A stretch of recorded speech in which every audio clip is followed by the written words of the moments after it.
बहुत समय पहले की बात है। एक राजा को उपहार में किसी ने बाज के 2 बच्चे भेंट किए। वे बड़े ही अच्छी नस्ल के थे और राजा ने कभी इससे पहले इतने शानदार बाज नहीं देखे थे। राजा ने उनकी देखभाल के लिए एक अनुभवी आदमी को नियुक्त कर दिया। जब कुछ महीने बीत गए तो राजा ने बाजों को देखने का मन बनाया और उस जगह पहुंच गए जहां उन्हें पाला जा रहा था। राजा ने देखा कि दोनों बाज काफी बड़े हो चुके थे और अब पहले से भी शानदार लग रहे थे।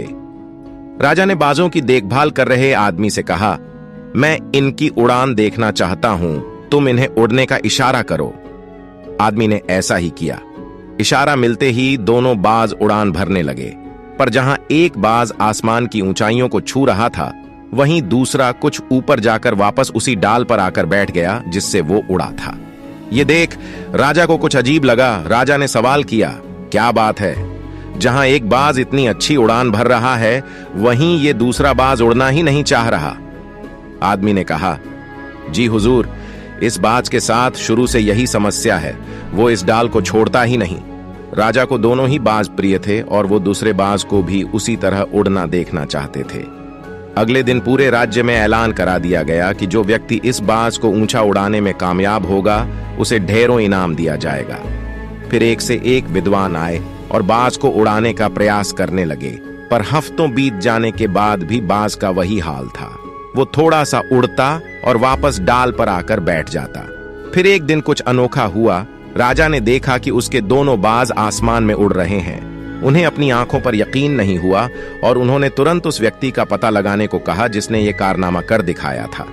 वह व्यक्ति एक किसान था। अगले दिन वह दरबार में हाजिर हुआ। उसे इनाम में स्वर्ण मुद्राएं भेंट करने के बाद राजा ने कहा, मैं तुमसे बहुत प्रसन्न हूं। बस तुम इतना बताओ कि जो काम बड़े बड़े विद्वान नहीं कर पाए, वो तुमने कैसे कर दिखाया? किसान बोला, मालिक, मैं तो एक साधारण सा किसान हूं। मैं ज्ञान की ज्यादा बातें नहीं जानता। मैंने तो बस वो डाल काट दी जिस पर बैठने का बाज आदी हो चुका था, और जब वो डाल ही नहीं रही तो वो भी अपने साथी के साथ ऊपर उड़ने लगा। इस कहानी में दूसरा बाज ने हमें यह शिक्षा दी कि कई बार हम जो कर रहे होते हैं उसके इतने आदी हो जाते हैं कि अपनी ऊंची उड़ान भरने की और कुछ बड़ा करने की काबिलियत को भूल जाते हैं। यदि आप भी सालों से किसी ऐसे ही काम में लगे हैं जो आपके सही पात्रता के मुताबिक नहीं है, तो एक बार जरूर सोचिए कि कहीं आपको भी उस डाल को काटने की जरूरत तो नहीं जिस पर आप बैठे हुए हैं। कहानी पसंद आया तो वीडियो को लाइक करें और हमारी नई वीडियो को सबसे पहले देखने के लिए चैनल को सब्सक्राइब करें। धन्यवाद।